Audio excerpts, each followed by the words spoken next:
Si Putot, kwento ni Mike Bergonia, guhit ni Charles Funk. Posporo. Ito ay isang palito ng posporo.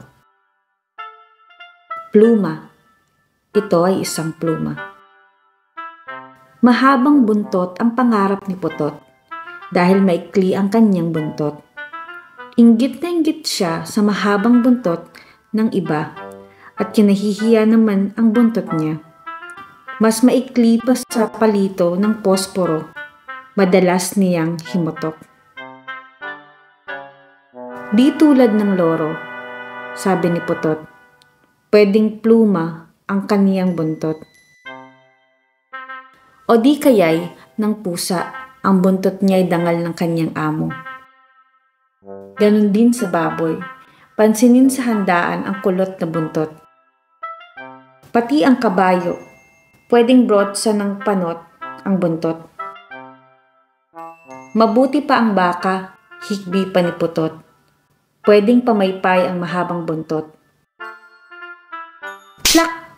Mahaba rin ang buntot ng kalabaw na panghagupit sa kutot langaw.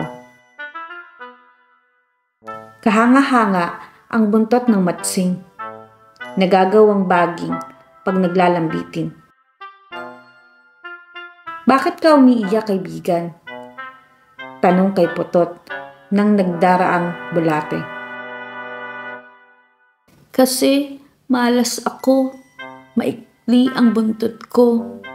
Mabuti ka pa, mahaba ang buntot mo.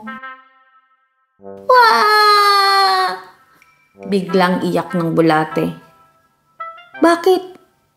Gulat na tanong ni Putot. Ano ba nangyari? Kasi ang kabuuan ko'y puro buntot, paliwanag ng bulate. Walang tainga, walang ilong, walang paa. Kaya mas malas ako kaysa sayo. Hindi pala dapat ikahiya ang kapansanan, sabi ni Putot, pagkat di ito ganap na kasawian. Maikli man ang buntot ko, buntot pa rin ang tawag dito.